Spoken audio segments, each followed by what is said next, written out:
Mate, we're here with some NSL content for you. I'm hosting an Around the Horn style hot takes show. I've got Yeet, aka Michael, here currently. How you doing, Yeet?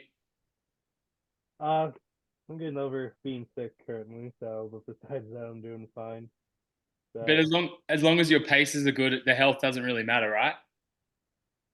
I mean, yeah, but they're also not the best right now. So, You're building, and we've got Justin, aka Titles favorite, the LAGM. Justin, thanks for being here. Oh man, what an introduction. I'll take it. Oh, we got it. There's another horse in the race. Pistol, the Godfather. Wow. You're muted up, Pistol. I came to crash your Zoom. Oh, Pistol, this is what we wanted. We wanted some spontaneity. The Godfather of NSL himself. Pete, how are you? Too bad. I don't have too long. I've got 10 minutes, but I thought why not? This is the Smoko Break special that Klemm titled, but he's going to miss it. So we're going to get started right away. You get 30 seconds to answer, and I'm just going to abruptly cut you off. You can jump in first if you want, if you feel really passionate about the answer. I'm just trying to get my question list back up. Here we go. Here we go. I feel out of scope here, not having a hat on. What's You've got time. Grab a hat. All right. First question is the toughest part of the GM landscape for you personally. What do you think? We love it. Obviously, what's the toughest part? Yeet, go. honestly, it's keeping up with like the monthly requirements, like the articles, doing like game of the week, podcast, ranking stuff like that, because it's such like tedious tasks and simple stuff, but there's so much other stuff going on. You forget to do it. You put it at the back of your mind. I mean, like I know for a fact I'm always rushing at the end of the 5 weeks to get shit done because I either got distracted by other stuff on NSL or IRL, and I'm like, oh man, now I'm gonna get fined. And like, have you been fined yet? Yes, I did get fined once for not having a full roster 1 week near the trade deadline because of injuries and other stuff. Titles, toughest part about being a GM. I think it's the tightrope between staying on top of like talks and knowing what's out there and what's available and, still operating with conviction. I think there's a balance between remaining active, but not always being, so active where you're jumping on every single trade. I think for me, at least, the key has been, still being out in the market, but also being selective about which trades we're going to move forward with. So. That's a great answer. And I think Vit might have posted one of his little philosophical quotes about that as well. Like sometimes it's better, it's like the notes you don't play or the times where you sit back allows you to be more active or at least have a bit more purpose. Great answer. And Pistol, obviously, you've got a bit more responsibility with the NSL. Try and think just as the Miami GM for a moment. Toughest part. Yeah, I won't deny. I feel for everyone that I ignore and don't put in the chats because our admin chat's going nuts, our technical chat's going nuts. So people don't see that. Miami wise, it feels like my team's always inactive in regards to I kind of don't trade enough. I don't maybe test enough. I don't do a lot of like Miami maybe gets put on the back burner to all the other crap I do. So I do feel for that. Ideally, as you all know, when I wasn't an admin, I wasn't doing the tech stuff. My team was probably, it was winning everything in the NLL. So the NSL miss it out. Klemm is here, by the way. Klemm's joined. So, Klemm, yeah, so we've got to. Klemm, you're on the clock. You got 40 seconds. Toughest part about being a GM, besides being so handsome. Well, that's something I deal with every day. That's all right. Toughest part is probably the I guess just frustrations with the game sort of thing, which is in itself probably the beauty of it. The struggles and everything is what makes it so much sweeter when you get there in the end. And what drives you not to be bottom of the barrel any other given season. But yeah, probably just a sort of ever-changing engine, and just figuring out its problems. And I don't think it's challenging, but it is something that's takes some skill, but just the communication and sort of I guess relationship between the other GMs, not just on the trade front or anything, but just in general. So yeah. 2K is crazy. It changes on us every year, and I think it's happened again this year where there's 2 or 3 evolutions throughout the season as well. And I have a feeling that's why the Bucks, obviously a lot of teams have gotten better, but I think the Bucks might have suffered something in that evolution. Just my take. Yeet, which team wins the title and why? Wait. Pistol. Wait, we need the host. Host, tell us what your hardest part is. Hardest part about being now. a vegan. I think it would be similar to what Justin said about where do you balance trying to maximize the trade discussions, and where do you balance like putting time in simming, and like at what cost, I guess, are you taking out of your life to kind of to fulfill that? Because I think there's a reality where there's a sweet spot away from putting all this time in and not putting time in that you can still get a lot done. So that would be my answer. The time and how much effort do I want to and care do I want to put into this? Yeet, Sorry to interrupt, mate. Yep, next question. Great job. Pistol, I'll start with you. Pistol, who wins the title and why? Go.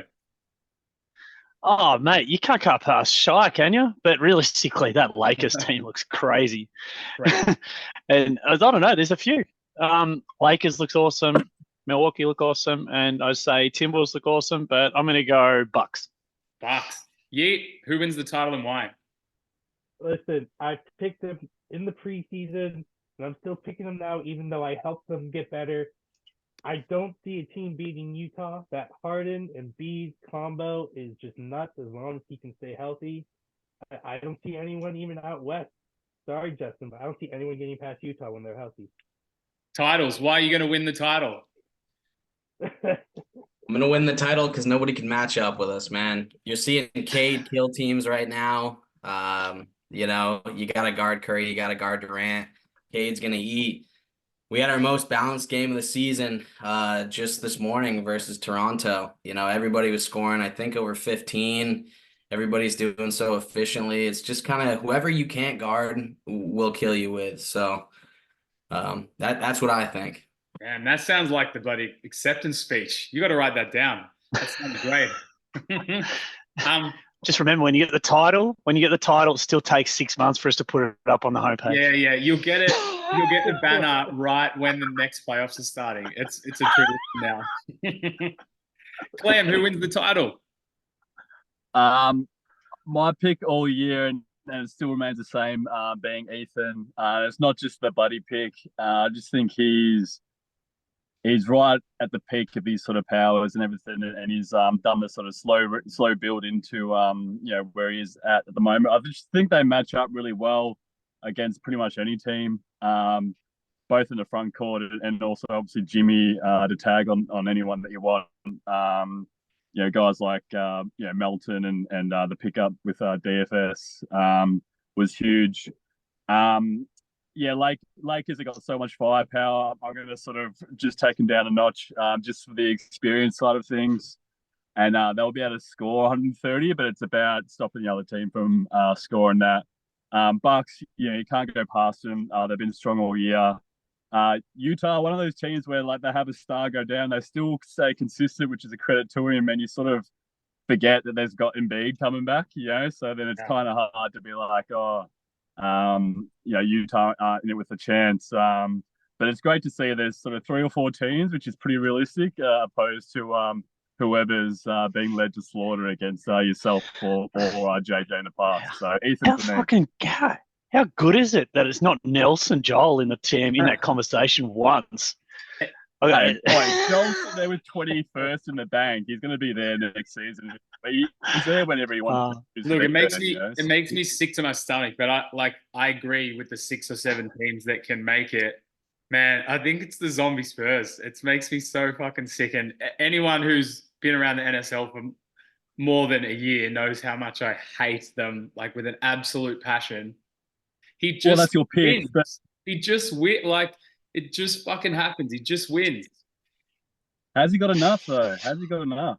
It's not. He sees the game differently, and it's a different 100%. build. Like his team would be the least talented team in the whole echelon of contenders, but there's something dynamic, and they're fucking huge, and they're just like the 2K zombie team. And I'll vomit. Like if they win the title again, I'll be physically sick. But I just can't believe we didn't say the Spurs. Got to say the Spurs. Quick legit question though with the Spurs is: do you think this engine with the sort of OP, scoring that's seen across the board all season long, do you think that kind of narrows the margin that he has to work with in terms of like his skills behind the controls and his experience? In the past, I would be all on board that, and I wouldn't be shocked. Whereas this season, I only say has he got enough because it's like you've got 6th, 7th, 8th man, shooting 50, 60, fucking 100 splits, sort of thing. So it's just like you kind of any slight edge that you could sort of get off the bench or any sort of other advantage. I kind of feel it's the shine's taken it off a little bit with this engine. I'm going to let Justin answer that. Justin, do you think the Spurs, let's say it's you versus Spurs in the Western Conference Final, does he have enough talent to take you down? No, obviously, but why?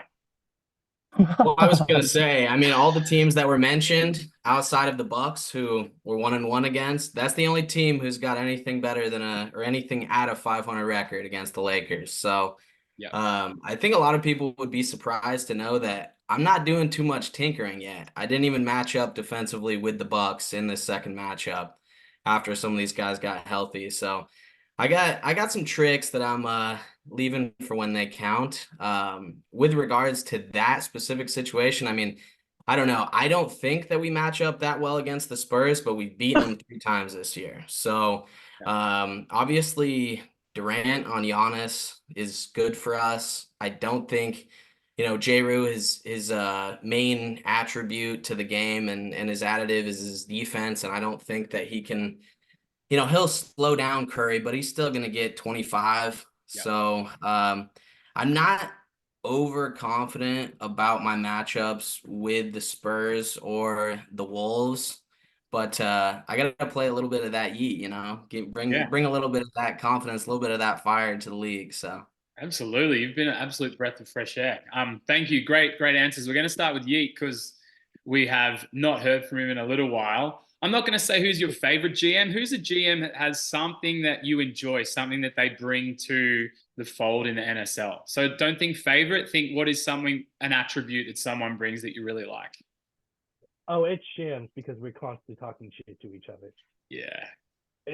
So he was one of the guys in the other league that I was close with before that shut down.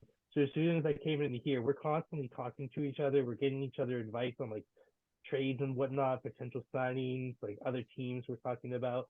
But then also at the same time, since we're in the same division, we have sort of a rivalry, so we're always talking shit. I mean, as soon as you posted the questions list, he said, "Who is your favorite GM?" And I just responded to him. I said, "You definitely are." Awesome. And I love that you've got this WWE rivalry theatrical thing going on. And then outside of that, you're like hanging out and getting advice. And it's great that even the rivalries are for show. And it seems like everyone's got someone in the community they can kind of talk to. Pistol. If I ever see they're the best. They're the best, man. Steve Austin music with the steel chair. And then I'm buying a beer. Pistol. Who do you enjoy? What do you enjoy? Oh, wait, deny Daz, man. Fuck, getting him back in the league has reduced my fucking workload so much. I love him. He's a godsend, man. Like, I was gonna say Daz, man. I'd be quitting if he didn't join. I'm so glad he's in. Yeah. You have a lightness to you now that I was just like, God damn, we're gonna lose the whole thing. I was gonna say Daz too. He's just so bloody chipper. Like the Bucks could have lost by 30 like 5 minutes ago, and he'd be like, "Hey guys, live box scores are working. Hope you enjoy it." Yeah, ratings and overalls were updated on site. Yeah, like 5 seconds after. Yeah, Mobley's out for 2 months. He's like, "Guys, I've changed the color palette by like 10%. I hope it's better for your eyes." And everyone's like that.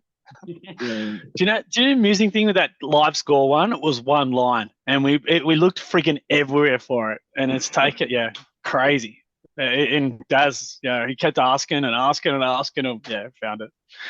It's definitely in there and fixed it. It's definitely a low key great. that live score, because it's like just when there's like so many games going, you can just a lot of times when it only updates 2 or 3 times a game, like sometimes you log on, there's 6 games run, and you're like, I can't be fucked, those sort of things. So you just log straight back off. But it's cool to just sort of keep tabs on it. Glenn, So who's your it's pick? a little. Who's your pick? Go. Who It's not brings me. something to the league that you really like? Who's your? Can't say yourself, Justin. Oh, it's me. No, it I'm was on. meant to be Justin. You go, Justin. You go. You go. I was gonna say Clem's is sorry. definitely not me. I think I've been sworn off 3 times by him. But my favorite, I'd say, is probably, strangely enough, you, JMAC, because I feel like every conversation we have is like a strategic chess match. There's always a little extra, always a little flair. Keeps me interested. Well, it's been like a Game of Thrones storyline, our chat, our trade negotiations this year. Like, I'm gonna go back and take a look at just the different tones, and I swear each break in our discussions, you come back with more swagger, and like you're gonna chew off a little bit more with what you're asking. I'm like, the fucking nerve on this guy. Like, I'm getting 2 firsts for Drummond back then, which is terrible now. But now he's coming in going like, oh yeah, your team, like your past the Blazers, like, why don't you send me this guy? And I'm just like, oh man, he's made it. That's why I think you can win it all, because that's the kind of. Just to reference the kind of frame of mind that I was in, I mean, initially I got to the league and it was like, you were the big dog. And so my first thought process was like, I'm never hitting this guy up for trade, like I'm going to get swindled out here. And then slowly I kind of get more comfortable with the league and the values that people have on different people. And I was like, screw it, man. Like if I want to make some trades, if I want to be up there with the best, I got to be able to manage with the best and work with the best. And everybody knows that's exactly what you are, JMAC. So Thanks, man. And I've got to say that was you were the only person like hounding me for Drummond when I put the KD. I'm having a spiritual crisis trade block up. You're the only one who's genuinely like, let's make this happen. Like, what do you want? What do you want? What do you want? So congrats. You've put in a lot of work to build. And low key titles. You can partially thank me for maybe greasing the wheels a bit as a confidant to JMac when he came to me with that Drummond trade. I was like, it's a good trade, man. And then he makes a trade, and immediately, in true JMac fashion, he just has massive trade regret and just like cries about it for a few weeks, sort of thing, and brings it up. Yeah, no. This is where you thank Klemm, because Klemm probably gave him the shittiest offer, so then yours look like an amazing offer. Hey man, it's chess, not checkers. You know what I mean? So. Well, listen, when you get the opportunity to bring in a top 30 player for about 2.5% of the total cap, that was a no-brainer for me. No-brainer, and it's a really good point you make about and leads back to our first point about being a GM, how the values are so subjective. Like the teams who look at the 2K value versus the real life value versus the security and things like that. We've got to move on. I have to go. See you guys. Lovely to see you, mate. Thank you. Pistol. The next question, we've got 2 to go. Thinking of a team in the bottom 10. So I think the only team in the bottom 10 here is currently Klemm. Sorry, Klemm. Who's winning the title the soonest out of the bottom 10 teams? So I'll get it up for you. Out of these teams, who is going to win the title the soonest? So it can't be even in the play-in. I'm just going to read them out for you if this loads. Yeah, here we go. So the teams you've got to choose from. God, here we go. Charlotte, Chicago, Orlando, Detroit, and Atlanta out east. And in the west, you've got Phoenix, Sacramento, Clippers, Dallas, and Warriors. Who's winning the title out of those teams first? Yeet, you go. Or what do you think? I think. I'm gonna shamelessly sort of hedge a little bit on this, because on paper I would say Clippers. Yep. But just historically speaking, I don't have a whole lot of faith, as much as I love Andrew in sort of pulling the trigger when the time comes. with going sort of all in, but he does have a whole lot of talent, a whole lot of sort of assets available. But if I'm going to sort of say outright, look, I think Charlotte have had a down year. In true Craig fashion, a little bit too late. They've sort of made a bit of a push, but they do. You got to remember JMAC coming back. They've got a whole lot of assets that can be moved or shipped around. And I think he's with Jar healthy and a couple of moves, and he sort of figures out the engine a lot earlier than normal. I wouldn't be surprised if he's top 4 out east and in with the shot sort of thing. So the other guys I think are a little bit too far away. Yeah, I think I agree. What do you think, Yeet? Who's winning a title out of those 10 teams? I'm gonna pick my fellow newcomer in Chicago. Ooh. I mean, he came. So that was one of the 2 teams I had to pick from, and I chose Indiana, and I was lucky enough to play with the team I have. But the team he put together after the AD trade, getting Bridges, getting Ball, and then going and snagging Suggs, who I thought he originally lost that trade, and I will say I was wrong in that case. Gregory Jackson looked like a steal. Colin Sexton. He's still got Claxton as well, yeah. Yeah, he's Claxton. Yeah. And then there's also the fact that he's got a potential number 1 overall pick coming in this draft, which he doesn't necessarily need another star player.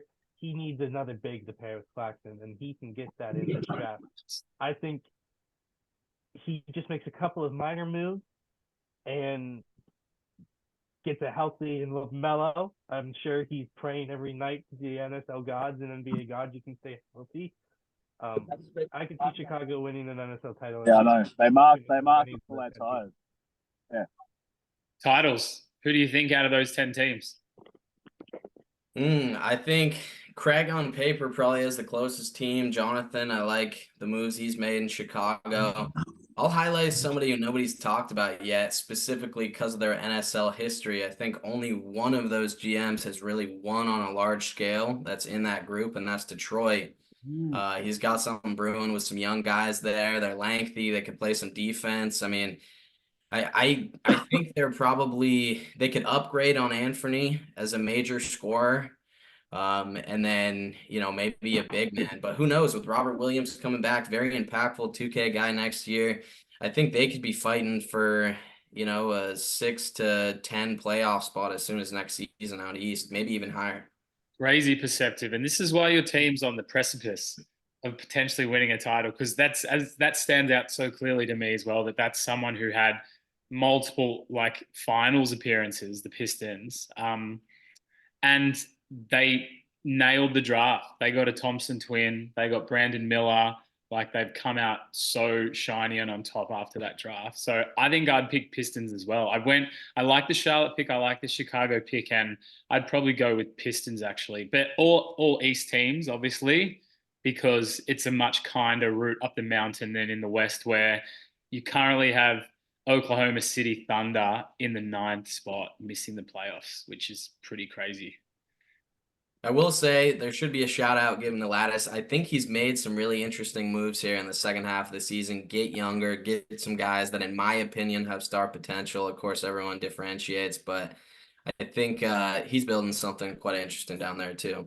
Great shout out. And I think I commented on it in the power rankings that his coaching has taken a huge upswing this year, and everyone's like, Cat can't play in 2K. Cat's now awesome. And as you said, it feels like each trade he does, he gets a better, younger piece back and is really building something that's really deep, really dynamic, and with plenty of security. All right, final question, and a really quick one before we go. There is a horizon not too far away where there are 2 expansion teams. Would you take an expansion team, and why? Let's say Seattle and Las Vegas are the 2.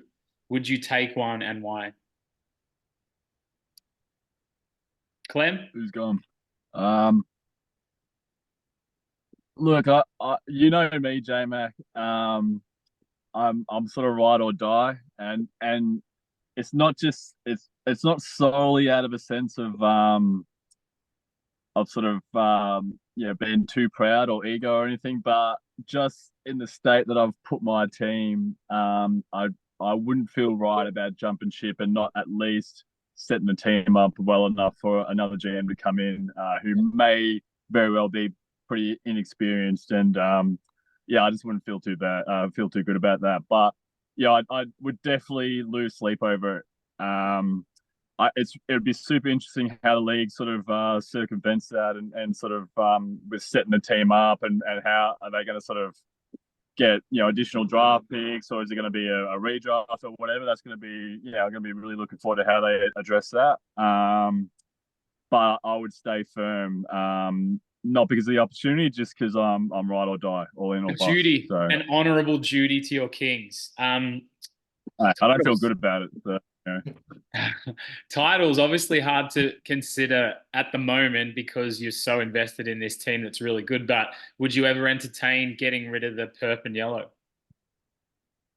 Yeah, it's hard to say for sure right now. I think the Lakers are going to go through a big remodel after this season. And then it's really about just if I fall in love with the younger guys or like the building team that I put together after these moves finish out. So, I mean, it does sound interesting. I've built one team. I could do it again. So, I would consider it.